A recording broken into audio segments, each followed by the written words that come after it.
السلام علیکم ورحمۃ اللہ وبرکاتہ۔ اعوذ باللہ من الشیطان الرجیم، بسم اللہ الرحمن الرحیم۔ سبح للہ ما فی السماوات وما فی الارض وهو العزیز الحکیم۔ صدق اللہ العلی العظیم۔ رب اشرح لی صدری ویسر لی امری واحلل عقدۃ من لسانی یفقہوا قولی ربی زدنی علما۔ اللہ ہی کی تسبیح کی ہے اور اس چیز نے جو آسمانوں اور زمین میں ہے، اور وہی غالب اور حکیم ہے۔ سورہ الحشر کی پہلی آیت کی تلاوت اور ترجمانی ابھی ہم نے سماعت کی۔ گزشتہ سے اس سورت کی تفسیر کا سلسلہ الحمدللہ جاری ہے۔ گزشتہ مطالعے میں اس کا تاریخی پس منظر جو بہت اہم ہے، موضوع اور مضامین جس کے اوپر بحث ہوئی ہے، وہ بھی اس کا تفصیلی تذکرہ ہمارے سامنے آ چکا ہے۔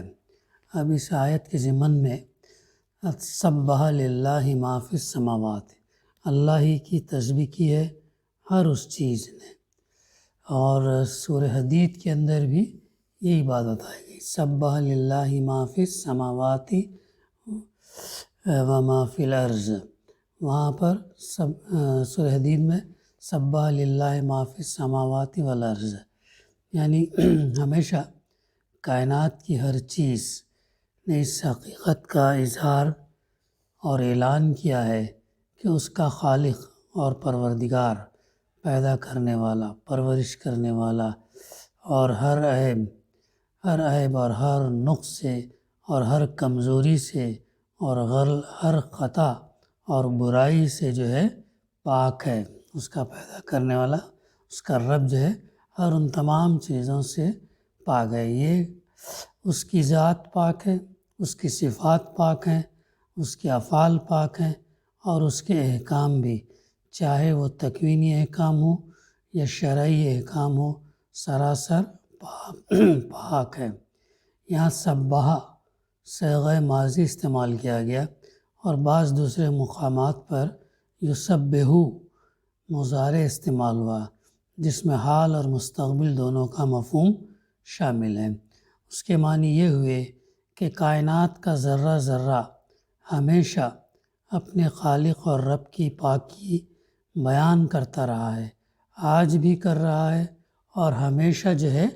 کرتا رہے گا۔ کائنات صرف زمین نہیں بلکہ پوری یونیورس کا ذرہ اللہ سبحانہ وتعالیٰ کی تسبیح بیان کر رہا ہے، اس کی پاکی، کبریائی، بڑائی، تعریف کر رہا ہے۔ یہ ہے وہ چیز جو بتائی گئی۔ اور پھر اس کے بعد جو فرمایا وَهُوَ الْعَزِيزُ الْحَكِيمُ، وَهُوَ الْعَزِيزُ الْحَكِيمُ، یعنی او کے پہلے لانے سے خود بخود حصر کا مفہوم پیدا ہوتا ہے، یعنی بات صرف اتنی نہیں ہے کہ وہ عزیز اور حکیم ہے، یعنی زبردست اور حکمت والا ہے، بلکہ حقیقت یہ ہے کہ وہی ایسی ہستی ہے جو عزیز بھی ہے اور حکیم بھی ہے۔ عزیز کی معنی ہے ایسا زبردست اور قادر و قاہر جس کے فیصلے کو نافذ ہونے سے دنیا کی کوئی طاقت روک نہیں سکتی، جس کی مزاحمت کسی کے بس میں نہیں ہے، جس کی اطاعت ہر ایک کو کرنی ہی پڑتی ہے، چاہے کوئی چاہے یا نہ چاہے، جس کی نافرمانی کرنے والا اس کی پکڑ سے کسی طرح بچ ہی نہیں سکتا۔ اور حکیم کے معنی یہ ہیں کہ وہ جو کچھ بھی کرتا ہے حکمت اور دانائی کے ساتھ کرتا ہے، وزڈم، اس کے بنیاد پر جو ہے ہر کام اللہ سبحانہ وتعالیٰ جو ہے کرتا ہے۔ اس کی تخلیق، پیدا کرنے کا عمل، اس کی تدبیر، اس کی فرمانروائی، اس کے احکام، اس کی ہدایات، سب حکمت پر مبنی ہیں، سب وزڈم پر ہیں۔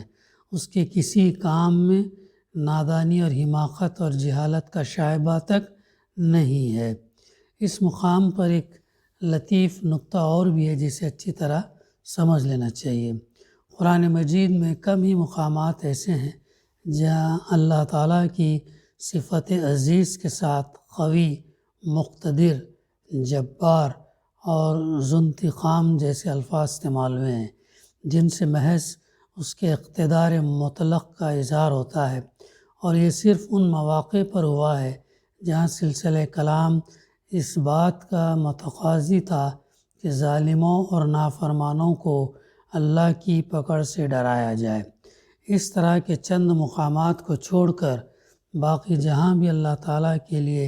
عزیز کا لفظ استعمال کیا گیا وہاں اس کے ساتھ حکیم، علیم، رحیم، غفور، وہاب اور حمید میں سے کوئی لفظ ضرور لایا گیا۔ اس کی وجہ یہ ہے کہ اگر کوئی ہستی ایسی ہو جسے بے پناہ طاقت حاصل ہو مگر اس کے ساتھ وہ نادان ہو، جاہل ہو، بے رحم ہو، درگزر اور معاف کرنا جانتی ہی نہ ہو، بخیل ہو اور بد سیرت ہو، تو اس کے اقتدار کا نتیجہ ظلم کے سوا اور کچھ نہیں ہو سکتا۔ بہت اہم نقطہ ہے، سمجھیں اس کو۔ دنیا میں جہاں کہیں بھی ظلم ہو رہا ہے اس کا بنیادی سبب یہی ہے کہ جس شخص کو دوسروں پر بالاتری حاصل ہے وہ یا تو اپنی طاقت کو نادانی اور جہالت کے ساتھ استعمال کر رہا ہے، یا وہ بے رحم اور سنگ دل ہے، یا بخیل اور تنگ دل ہے، یا بدخو اور بد کردار ہے۔ طاقت کے ساتھ ان بری صفات کا اجتماع جہاں بھی ہو وہاں کسی خیر کی توقع نہیں کی جا سکتی۔ ظاہر بات ہے طاقت کے ساتھ اگر حکمت نہ ہو، سمجھداری نہ ہو، بردباری نہ ہو، حکمت نہ ہو تو پھر وہ طاقت جو ہے نقصان دہ ہو سکتی۔ اسی لیے قرآن مجید میں اللہ تعالیٰ کی صفت عزیز زبردست کے ساتھ اس کے حکیم اور علیم اور رحیم اور غفور اور حمید وہاب ہونے کا ذکر لازماً کیا گیا ہے تاکہ انسان یہ جان لے کہ جو اللہ اس کائنات پر فرما روائی کر رہا ہے وہ ایک طرف تو ایسا کامل اقتدار رکھتا ہے کہ زمین سے لے کر آسمانوں تک کوئی اس کے فیصلوں کو نافذ ہونے سے روک نہیں سکتا، مگر دوسری طرف وہ حکیم بھی ہے، اس کا ہر فیصلہ سراسر دانائی پر مبنی ہوتا ہے، علیم بھی ہے، علم والا بھی ہے، جو فیصلے بھی کرتا ہے ٹھیک ٹھیک علم کے مطابق کرتا ہے، رحیم بھی ہے، اپنی بے پناہ اقتدار کو بے رحمی کے ساتھ استعمال نہیں کرتا، عفو غفور بھی ہے، اپنے زیر دستوں کے ساتھ اردہ گیری کا نہیں بلکہ چشم پوشی اور درگزر کا معاملہ کرتا ہے، وہاب بھی ہے، یعنی اپنی رعیت کے ساتھ بخیلی کا نہیں بلکہ بے انتہا فیاضی کا برتاؤ کر رہا ہے، اور حمید بھی ہے۔ تمام قابل تعریف صفات و کمالات اس کی اللہ کی ذات میں جو ہے جمع ہے، اسی لیے اس کے ساتھ زبردست کے ساتھ کہ کوئی نہ کوئی ایک صفت جو ہے وہ اس کی لگا دی گئی ہے۔ قرآن مجید کے اس بیان کی پوری اہمیت وہ لوگ زیادہ اچھی طرح سمجھ سکتے ہیں جو حاکمیت یعنی سوورنٹی کے مسئلے پر فلسفہ سیاست اور فلسفہ قانون کی بحثوں سے واقف ہیں۔ حاکمیت نام ہی اس چیز کا ہے کہ صاحب حاکمیت غیر محدود اقتدار کا مالک ہو، کوئی داخلی اور خارجی طاقت اس کے حکم اور فیصلے کو نفاذ سے روکنے یا اس کو بدلنے یا اس پر نظر ثانی کرنے والی نہ ہو، اور کسی کے لیے اس کی اطاعت کے سوا کوئی چارہ کار نہ ہو۔ اس غیر محدود اقتدار کا تصور کرتے ہی انسانی عقل لازماً یہ مطالبہ کرتی ہے کہ ایسا اقتدار جس کو بھی حاصل ہو اسے بے عیب اور علم اور حکمت میں کامل ہونا چاہیے، کیونکہ اگر اس اقتدار کا حامل نادان، جاہل، بے رحم اور بدخو ہو تو اس کی حاکمیت سراسر ظلم اور فساد ہوگی۔ ظاہر ہے وہ چیزیں اس کے ساتھ اگر نہیں ہوگی تو کیا ہوگا؟ پھر فساد ہوگا، ظلم ہوگا، زیادتی ہوگی، ناانصافی ہوگی، خود غرضی وہ تمام بری صفتیں جو آ جائیں گی۔ اسی لیے جن فلسفیوں نے کسی انسان یا انسانی ادارے یا انسانوں کے مجموعے کو حاکمیت کا حامل قرار دیا ہے، ان کو یہ فرض کرنا پڑا ہے کہ وہ غلطی سے مبرہ ہوگا، غلطی سے پاک ہوگا، مگر ظاہر ہے کہ نہ تو غیر محدود حاکمیت فی الواقع کسی انسانی اقتدار کو حاصل ہو سکتی ہے، اور نہ یہی ممکن ہے کہ کسی بادشاہ یا پارلیمنٹ یا قوم یا پارٹی کو ایک محدود دائرے میں جو حاکمیت حاصل ہو اسے وہ بے عیب اور بے خطا طریقے سے استعمال کر سکے۔ اس لیے کہ ایسی حکمت جس میں نادانی کا شائبہ نہ ہو اور ایسا علم جو تمام متعلقہ حقائق پر حاوی ہو، سرے سے پوری نوع انسانی ہی کو حاصل نہیں ہے، کجا کہ وہ انسانوں میں سے کسی شخص، ادارے یا قوم کو نصیب ہو جائے۔ اور اسی طرح انسان جب تک انسان ہے اس کا خود غرضی، نفسانیت، خوف، لالچ، خواہشات، تعصب اور جذباتی رضا اور غضب اور محبت اور نفرت سے بالکل پاک اور بالاتر ہونا بھی ممکن نہیں ہے۔ ان حقائق کو اگر کوئی شخص نگاہ میں رکھ کر غور کرے تو اسے محسوس ہوگا کہ قرآن مجید اپنے اس بیان میں در حقیقت حاکمیت کا بالکل صحیح اور مکمل تصور پیش کر رہا ہے۔ وہ کہتا ہے کہ عزیز یعنی اقتدار مطلق کا حامل اس کائنات میں اللہ تعالیٰ کے سوا کوئی نہیں ہے، اور اس غیر محدود اقتدار کے ساتھ وہی ایک ہستی ایسی ہے جو بے عیب ہے، حکیم ہے، علیم ہے، رحیم ہے، غفور ہے، حمید ہے اور وہاب ہے۔ یہ ہے وہ تفسیر اس آیت کے ضمن میں سبح للہ ما فی السماوات وما فی الارض وہو العزیز الحکیم، اور وہی غالب اور حکیم ہے، وہی زبردست اور حکیم ہے۔ زبردست کے ساتھ یہاں پر اللہ تعالیٰ کی حکمت والی صفت یہ لگائی گئی ہے، تو اس کی منطق ہم جو اس طریقے سے پورا سمجھیں الحمدللہ۔ پھر آگے فرمایا جا رہا هو الذی اخرج الذین کفروا من اہل الکتاب من دیارہم لاول الحشر، وہی ہے جس نے اہل کتاب کافروں کو پہلے ہی حملے میں، یعنی وہی اللہ ہے جس نے اہل کتاب کافروں کو پہلے ہی حملے میں، یعنی ان کے گھروں سے، یعنی اصل الفاظ یہاں پہ لاول الحشر استعمال ہے۔ حشر کے معنی منتشر افراد کو اکٹھا کرنا یا بکھرے ہوئے اشخاص کو جمع کر کے نکالنا، اور لاول الحشر کے معنی ہے پہلے حشر کے ساتھ یا پہلے حشر کے موقع پر۔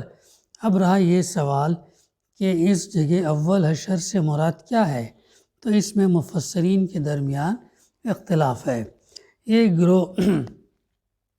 کے نزدیک اس سے مراد بنی نذیر کا مدینہ سے اخراج ہے، نکلنا ہے، اور اس کو ان کا پہلا حشر اس معنی میں کہا گیا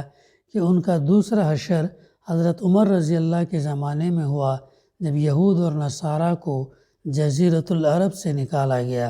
اور آخری حشر قیامت کے روز ہوگا۔ دوسرے گروہ کے نزدیک اس سے مراد مسلمانوں کی فوج کا اجتماع ہے جو بنی نذیر سے جنگ کرنے کے لیے ہوا تھا، اور لاول الحشر کی معنی یہ ہے کہ ابھی مسلمان ان سے لڑنے کے لیے جمع ہی ہوئے تھے، اور کشت و خون کی نوبت بھی نہ آئی تھی کہ اللہ تعالیٰ کی قدرت سے وہ جلا وطنی کے لیے تیار ہو گئے۔ یہود اللہ کے رسول صلی اللہ علیہ وسلم نے جو محاصرہ کیا تھا تو وہ اس تعلق کا ریفرنس ہے۔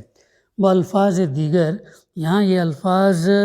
بادل والا کے معنی میں استعمال ہوئے ہیں۔ شاہ ولی اللہ صاحب نے اس کا ترجمہ کیا ہے در اول جمع کردن لشکر، اور شاہ عبد القادر صاحب کا ترجمہ ہے پہلے ہی بھیڑ ہوتے۔ ہمارے نزدیک یہ دوسرا مفہوم ہی ان الفاظ کا متبادر مفہوم ہے۔ پھر جو فرمایا گیا ان کے گھروں سے نکال باہر کیا، ان کے گھروں سے نکال باہر کیا، اس مقام پر ایک تفسیر ہے۔ ایک بات آغاز ہی میں سمجھ لینی چاہیے تاکہ بنی نذیر کے اخراج کے معاملے میں کوئی ذہنی الجھن پیدا نہ ہو۔ اللہ کے رسول صلی اللہ علیہ وسلم سے بنی نذیر کا باقاعدہ تحریری ریٹرن ایگریمنٹ تھا، معاہدہ تھا۔ اس معاہدے کو انہوں نے رد نہیں کیا تھا کہ معاہدہ ختم ہو جاتا، لیکن جس وجہ سے ان پر چڑھائی کی گئی وہ یہ تھی کہ انہوں نے بہت سی چھوٹی بڑی خلاف ورزیاں کرنے کے بعد آخرکار ایک صریح فعل ایسا کیا تھا جو نقض عہد کا حمانی تھا، ایک ایسا فعل کیا جو بہت نقصان دہ ہو سکتا تھا۔ وہ یہ کہ انہوں نے دوسرے فریق معاہدہ یعنی مدینہ کی اسلامی ریاست کے صدر کو یعنی اللہ کے رسول صلی اللہ علیہ وسلم کو قتل کرنے کی سازش کی تھی، اور وہ کچھ اس طرح کھل گئی تھی کہ جب ان کو نقض معاہدہ کا الزام دیا گیا تو وہ اس کا انکار نہ کر سکے۔ اس کے بعد رسول اللہ صلی اللہ علیہ وسلم نے ان کو 10 دن کا نوٹس دے دیا کہ اس مدت میں مدینہ چھوڑ کر نکل جائیں ورنہ تمہارے خلاف جنگ کی جائے گی۔ یہ نوٹس قرآن مجید کے اس حکم کے ٹھیک مطابق تھا کہ اگر تم کو کسی قوم سے خیانت یعنی بدعہدی کا اندیشہ ہو تو اس کے معاہدے کو علانیہ اس کے آگے پھینک دو۔ سورہ انفال میں اس کا تذکرہ آیت نمبر 58 میں ہم کو ملتا ہے۔ اسی لیے ان کے اخراج کو اللہ تعالیٰ اپنے فعل قرار دے رہا ہے کیونکہ یہ ٹھیک قانون الہی کے مطابق تھا۔ گویا ان کو رسول اللہ صلی اللہ علیہ وسلم اور مسلمانوں نے نہیں بلکہ اللہ نے نکالا۔ دوسری وجہ جس کی بنا پر اللہ تعالیٰ نے ان کے اخراج کو اپنا فعل قرار دیا، آگے کی آیات میں جو ہے وہ بات ہمارے سامنے انشاءاللہ واضح ہو جائے گی۔ آگے جب آپ فرمایا جا رہا کیا تمہیں ہرگز یہ گمان نہ تھا کہ وہ نکل جائیں گے، اور وہ بھی یہ سمجھے بیٹھے تھے کہ ان کی گھڑیاں جو ہے رسولہم من اللہ فآتاہم اللہ من حیث لم یحتسبوا، انہیں اللہ سے بچا لیں گے، مگر اللہ اس رخ سے ان پر آیا جدھر ان کا خیال بھی نہ گیا تھا۔ تو ابھی تفسیر ہے اس کی، انشاءاللہ اس تفسیر تھوڑی طویل ہے، آئندہ ہم اس کا مطالعہ کریں گے۔ دعا ہے کہ اللہ سبحانہ وتعالی ہمیں کہنے سننے سے زیادہ عمل کرنے کی توفیق عطا کرے۔ ربنا تقبل منا انک انت السمیع العلیم وتب علینا انک انت التواب الرحیم۔ صلی اللہ تعالیٰ علی خیر خلقہ وعلی آلہ وصحبہ اجمعین والحمد للہ رب العالمین۔